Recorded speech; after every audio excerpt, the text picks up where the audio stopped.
Good morning, MRGC membership. I'm here with Jessica in my office. This is an attempt to update you weekly on what's going on here at the club. We have a lot of things happening here. First of all, I know you're all watching the news, as I am every day, regarding the coronavirus and its effect not only on our nation but on the club, as the way that I'm looking at things. And currently, nationally, the statistics are about 216,000 infected people, with over 5,000 deaths so far, and in New Jersey confirmed over 22,000 cases, with unfortunately 355 deaths. To my knowledge, as of today, I'm not aware of any employee or member that is contracted the coronavirus, and we hope to keep it that way. Additionally, on March 29th, President Trump extended the social distancing order throughout April 30th. Also, Governor Murphy extended his stay-at-home order pretty much indefinitely until things change. So we're trying to abide by those things here at the club. Throughout the process, I've been meeting regularly with the Board of Trustees, both remotely and here at the club, all of them, and we've been making the difficult decisions for the club. They're an incredible group of professionals that have been helping us to make these decisions, and their backgrounds, resources have come into play, having attorneys, a lot of legal decisions, a lot of employment decisions, and their help has been insurmountable and just very helpful here to make these decisions.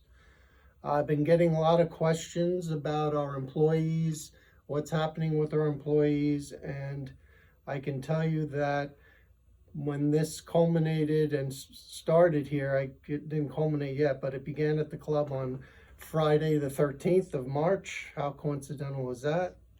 The board made the decision to fully compensate all active employees through April 2nd, whether they were employed or not here at the club. So that's today being April the 2nd. That was about a 3-week period where people were compensated. As of April 3rd, a determination had to be made of essential employees versus non-essential employees.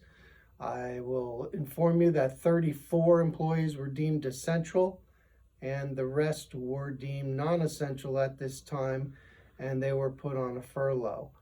All employees, however, on the club medical insurance will continue to receive customary medical benefits paid through at least April 30th, and the board will revisit that after April 30th. Please know that the club doesn't cease to operate. We're still continuing administratively. The golf course is being maintained. We have limited food and beverage operations currently, and our facility maintenance is ongoing. So things with these 34 essential employees are going on a daily basis. A lot of employees have requested to work remotely from home. We've set them up on computer systems. Other employees have requested to go on unemployment, so we've honored their requests. That's a personal decision. We're trying to do the best for all the employees here. A lot of things going on here at the club. You've been informed, and we've had a great response to our Club Essentials program, which is here, and we're averaging 40 to 50 pickups per day by members at the front door, and we're averaging about 300 to 400 items for those pickups total every day. These are essential foods. We're not trying to be a grocery store. We're trying to provide essential foods that have safe packaging, and more so geared towards lessening the members having to go to the grocery store on a reoccurring basis. Our hope was to have people go to the grocery store maybe once every 2 weeks and then be able to get their essential items here at the club. We are not offering everything. We have had requests for other items. We're going to continue to look into that and perhaps either change the items being offered or add to them.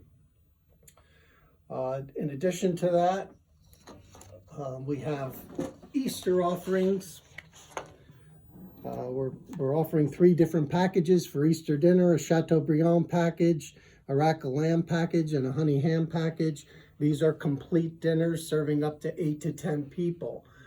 Just because they are up to 8 to 10 people doesn't mean they have to be for 8 to 10 people. For instance, the Chateaubriand is a whole filet mignon. It's in its raw state. It will come with cooking directions. You could feasibly cut that into steaks, freeze them, keep them for another time, and or you have the option of sharing them with the rest of your family. So that's going real well. And as much as these programs were geared to help the membership, please know that your participation is also helping our staff to stay busy. We have Maurice and Tyler and our food and beverage managers working daily on this. And also we've been getting calls from our vendors, really appreciating the fact that we're still buying product from them. This helps them when normally they're serving schools and airports and other food and beverage places of business, restaurants that are now closed. So they're appreciating being able to earn a living still by the amount of business we're giving them. So that's exciting, a really exciting thing that's new and happening right now. Just been in discussions with Mr. Andrew Kelly about this, is the Manasquan River Golf Foundation. Hopefully you've been informed about this. This was a group headed by Mr. Andrew Kelly, Mr. Ed McGlynn, Mr. Al Del Maestro, Mr. George Wall, and Mr. Peter Gakis to start a foundation outside of the club. The club is a 501c7 not-for-profit. We're limited on what we can do as far as donations. However, this is a not-for-profit 501c3, separate and apart from the club. The club really doesn't have much to do with it, but this is to help people in need. And as Mr. Kelly puts it, the goal and purpose will be to provide support for people and causes affiliated and consistent with the MRGC family. This is a wonderful initiative. It's been overwhelmingly successful so far. The donations are coming in, and I thank all the members for the participation in this. Just goes to show what kind of members are giving, caring people here at the club. Originally, you can mail checks to Mr. Kelly's firm if you wish to do a hard copy check, and or you could send an email to Brianna at mrgc.com. We'll charge your club account, and then the club will write a check to the foundation. Another thing that we're going to be elaborating on is our daily videos. Jessica set this up with our key staff members, and our schedule is Monday, golf tips with our head professional Chris Dimmick. On Tuesdays, cooking with Chef Mo. Last week, Chef showed how to sear salmon. I thought he did a great job with his video. On Wednesday, Matt Morrow will have a greens update. I watched Matt's video yesterday. It was well done and very informative on what's going on the golf course and some cultural practices that I was unaware of, such as crumb rubber around the cart paths. Very interesting stuff.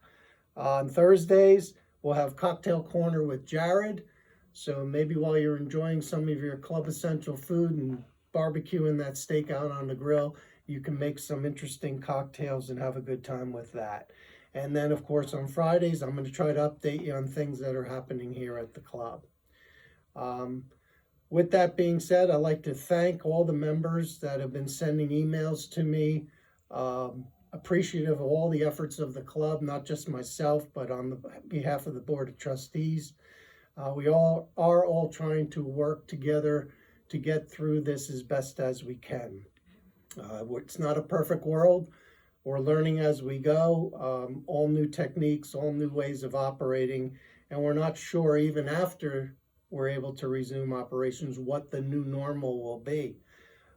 There's questions out there. Will golf carts be single use?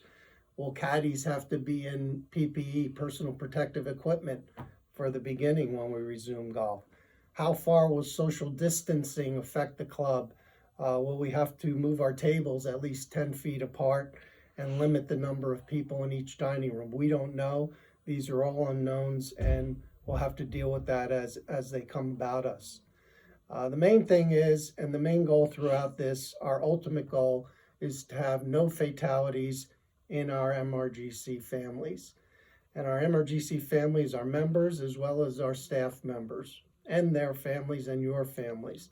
Our ultimate goal is no fatalities. We want to err on the side of cautiousness, and as frustrating as that can be, I do understand it, but that's the ultimate goal. And if we can achieve that goal, it's going to be fantastic. We'll all have a big party here after that.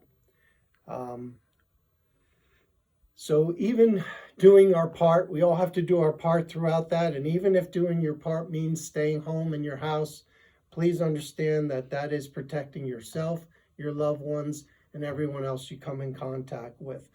We're in this together, and we'll come out of this together because of the membership and the quality and character of everyone here at the club.